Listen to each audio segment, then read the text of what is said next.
तो नया घर लेने का प्लान है। सोचिए जरा, एक घर मिला है जो देखने में एकदम सपनों जैसा है। क्या शानदार डिजाइन है, फिनिशिंग तो कमाल की है, मतलब सब कुछ परफेक्ट है ना। लेकिन एक मिनट रुकिए, क्या सिर्फ बाहरी सुंदरता ही सब कुछ होती है? आज हम एक ऐसी बहुत जरूरी जांच के बारे में बात करेंगे जिसे अक्सर लोग भूल ही जाते हैं। और देखिए, इस एक लाइन में ना पूरी कहानी छिपी है। भाई, एक सुंदर घर तो सबको चाहिए, कौन नहीं चाहता, लेकिन दिन के आखिर में असल में क्या चाहिए? एक ऐसी जगह जहां सुकून हो, जहां सच में घर वाली फीलिंग आए। पर सवाल ये है कि ये सुकून वाली फीलिंग आती कहां से है? और यहीं पर ज्यादातर खरीदार एक जाल में फंस जाते हैं। इसे हम कह सकते हैं खूबसूरत घर का जाल। और ये होता कैसे है? बहुत आसान है। चमकदार फर्श दिखे, फैंसी लाइट्स देखी और बस जो बुनियादी बातें हैं वो दिमाग से निकल जाती हैं। ये एक बहुत ही आम गलती है जो बाद में एक बड़ा सिरदर्द बन जाती है। तो फिर सवाल वही है, ऐसी क्या चीज है जो एक मकान को सिर्फ एक सुंदर इमारत नहीं बल्कि एक आरामदायक आशियाना बनाती है? चलिए पता लगाते हैं। इसका जवाब ना दो ऐसी जरूरी चीजों में छिपा है जिन पर सच कहूं तो ध्यान जाता ही नहीं है। ये समझ लीजिए कि ये वो गुप्त सामग्रियां हैं जो किसी भी जगह को वाकई में रहने लायक, आरामदायक बनाती हैं। और ये दो चीजें हैं, सूरज की रोशनी और वेंटिलेशन, मतलब घर में हवा का आना जाना कैसा है।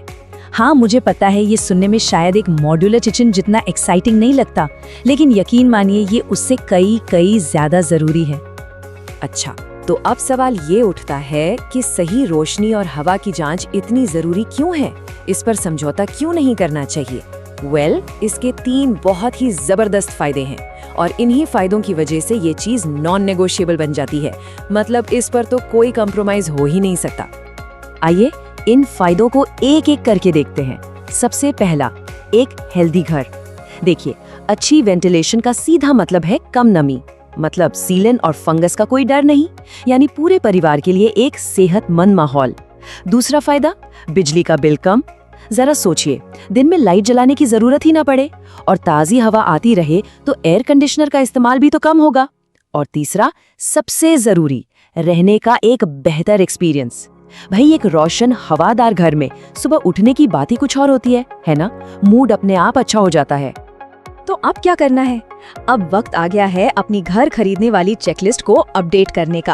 अपना फोकस सिर्फ सुंदर दिखने वाली चीजों से हटाकर उन प्रैक्टिकल चीजों पर लाना होगा जो असल में लॉन्ग टर्म में मायने रखती हैं। ये स्लाइड इसी बदलाव को एकदम साफ साफ दिखाती है। एक तरफ है वो चीजें जिन पर हम अक्सर ध्यान देते हैं, जैसे कि डिजाइन कैसा है, फिनिशिंग कैसी है, और दूसरी तरफ है वो चीजें जो असल में जीने के लिए जरूरी है, सूरज की रोशनी और वेंटिलेशन। मैसेज एकदम क्लियर है, जो चीजें जीने के लिए जरूरी हैं, उनकी प्राथमिकता हमेशा सजावट से ऊपर होनी चाहिए। इसलिए अगली बार जब भी कोई प्रॉपर्टी देखने जाएं, तो बस इस एक सलाह को गांठ बांध लीजिए। प्रॉपर्टी खरीदनी है तो पहले वेंटिलेशन जरूर जांचें। ये एक छोटा सा कदम भविष्य के बड़े आराम को पक्का कर सकता है। तो घूम फिर कर हम वापस उसी असली सवाल पर आ जाते हैं। सुंदरता से हटकर आखिर वो क्या है जो एक मकान को सच में घर बनाता है?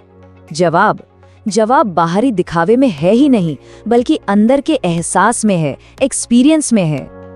और इस पूरी बातचीत का निचोड़, कहें तो सार, बस इस एक सिंपल से फॉर्मूले में है। सूरज की रोशनी मतलब एक अच्छा घर, है ना? एकदम आसान। इसे याद रखना बहुत सिंपल है और घर चुनते वक्त ये एक बेहतरीन गाइड का काम कर सकता है। और अब जाते जाते एक सवाल छोड़कर जाता हूँ। सूरज की रोशनी और हवा के अलावा और कौन से ऐसे फैक्टर्स हैं जो शायद दिखते नहीं लेकिन किसी घर के असली आराम को तय करते हैं? क्या वो पड़ोस की शांति है, या फिर खिड़की से दिखने वाला कोई खूबसूरत नजारा, या शायद वो बस एक एहसास है जो दरवाजे के अंदर कदम रखते ही मिलता है? इस पर सोचिएगा जरूर।